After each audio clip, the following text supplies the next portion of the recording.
아까 저희가 뉴스웨어 라이브 처음으로 시작하면서 이제 속보를 전해드렸었죠. 이른바 이제 선거관리위원회 선관위의 특혜 채용 논란. 근데 그것이 아빠 찬스, 이번에는 형님 찬스 얘기까지 나왔습니다. 그러자 정치권에서는 선관위를 맹공격하는 목소리가 여야를 막론하고 나왔습니다. 직접 들어보시죠.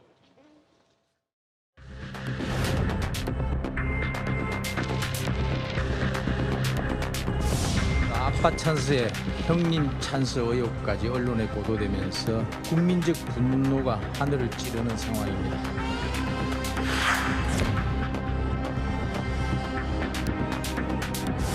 추상 같은 정치와 사회의 정의를 세워야 될 선관위가 이렇게 썩었나.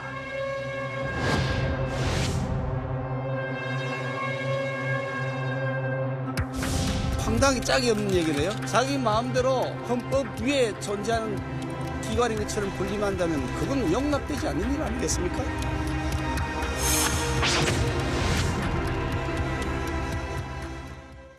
그러니까 이게 지금 아빠 찬스에 이어서 형님 찬스 얘기까지 나왔습니다. 경기 고양시청의 공무원 8급으로 근무하고 있는 사람이 있습니다. 근데 이 8급 공무원의 형님이 저 맨 왼쪽에 있는 박모 씨예요. 강원도 선거관리위원회 사무처장으로 있었던 저분이 형이었고 저 사무처장의 동생이 경기도 고양시청 공무원 8급으로 있었던 거예요.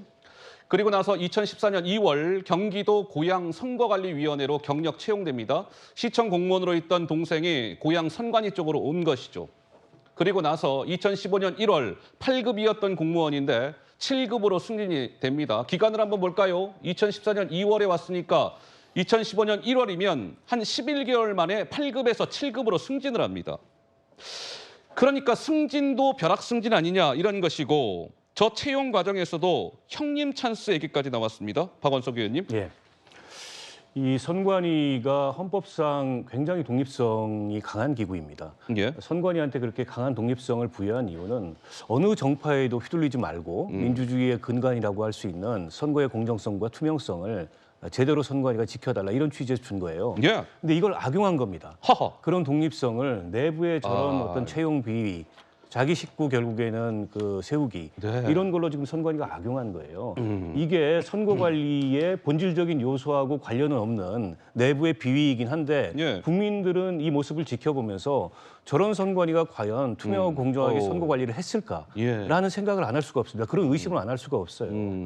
그래서 선관위가 독립기구라는 이유로 지금 감사원 감사도 거부하겠다 그러고 네. 마지못해 권익위 조사는 수용하고 뭐 국회 국정조사 받겠다고 하는데 저는 태도도 매우 잘못됐다고 생각합니다. 태도가 문제가 있다. 이렇게 되면 오호. 전수조사를 넘어서서 예. 수사에 들어가지 않을 수 없는 예. 그런 정도의 저는 부패한 면모를 보이고 있는데 아직도 선관위가 좀 정신을 덜 차린 것 같고 예.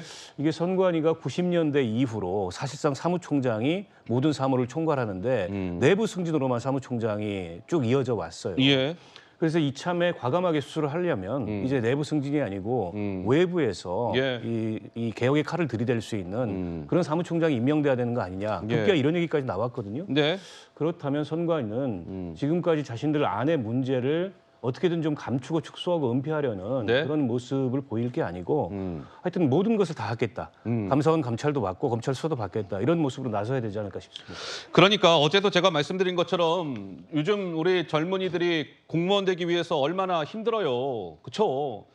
공무원 되기 쉽지 않습니다. 뭐 여러 가지 피땀을 흘려가면서 공무원 되려고 불철주야 막 공부하고 애쓰고 하는 젊은이들이 있는데 선관위에서는 이른바 사각지대였는지는 모르겠으나 아빠 찬스, 형님 찬스 이용해서 채용시키고 뭐 이런 게 이제 문제가 되고 있는 거 아니겠습니까? 그런데요. 채용도 문제지만 또 하나의 문제점이 드러났습니다. 보시죠. 저렇게 특혜 채용된 이후에 승진도 빨랐다 이거예요. 하하. 점입 가경이다 뭐 이런 것이죠. 박찬진 전 사무총장 딸이요. 선관위 경력 채용이 됐어요. 9급으로. 근데 6개월 만에 8급이 됐습니다. 김세환 전 사무총장 아들은 8급으로 선관위에 입사를 했는데 반년 만에 7급이 됐어요. 6개월 만에 역시. 신우영 상임위원은 아들은 8급에서 7급 되는데 6개월 역시. 송범석 전 사무차장의 딸은 15개월. 특혜 채용도 채용이지만 승진 특혜, 초고속 승진 얘기까지 나왔습니다. 김현주 대변인님. 저렇게 한 단계 올라가려면은 평균 뭐 5년 이상이 걸린다 그래요. 그런데 저렇게 초고속 승진을 한다. 그리고 채용하는 당시에 있어서도 아빠 동료들이 심사를 하고 아빠가 직접 전화를 해서 추천을 한다. 지금 이런 과정들이 드러나고 있기 때문에 특히 MZ 세대를 중심으로 해서는 이 취업과 관련된 공정성은 굉장히 중요한 사안이기 때문에 이거 정말 들여다봐야 하는데 감사원과 똑같이 중앙선거관리위원회 선관위 자체가 헌법상의 독립기관이기 때문에 그것을 빌미로 해서 견제받지 않으니까 결국 이렇게 내부에서 부패가 싹트고 이렇게 민낯이 드러나는 것이라고 생각을 합니다. 예. 지금 뭐 감사원 감사를 안 받겠다 하는 목소리뿐만 아니라 본인 그 위원장께서도 뭐 사퇴 의사는 전혀 없다라고 하고 계시는데 사안의 중대성을 따져볼 때 사퇴할 분 사퇴하시고 예. 감사든 뭐든 국정조사든 받을 거 다 받아야 된다고 생각합니다.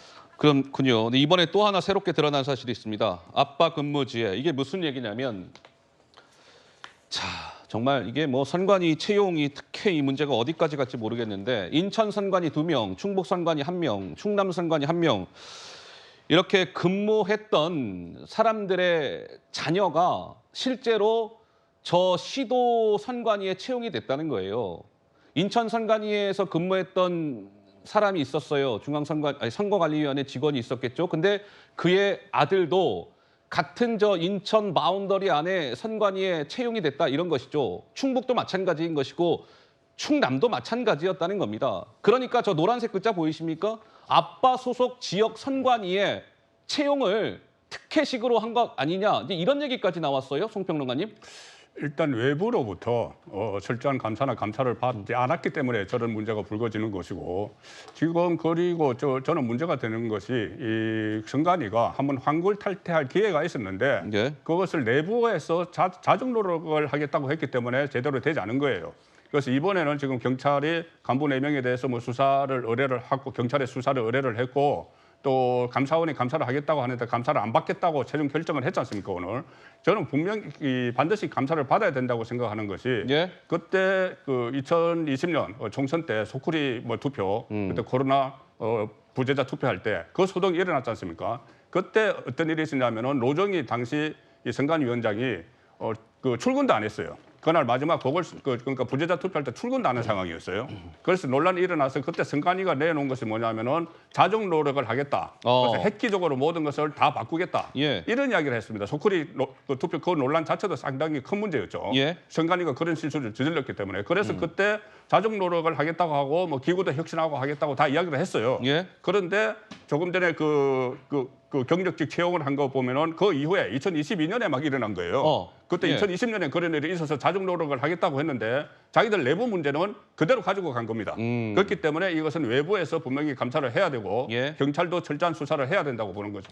알겠습니다. 네, 상황이 이런 지경까지 왔는데 선관위는 감사원의 감사를 받을 수 없습니다.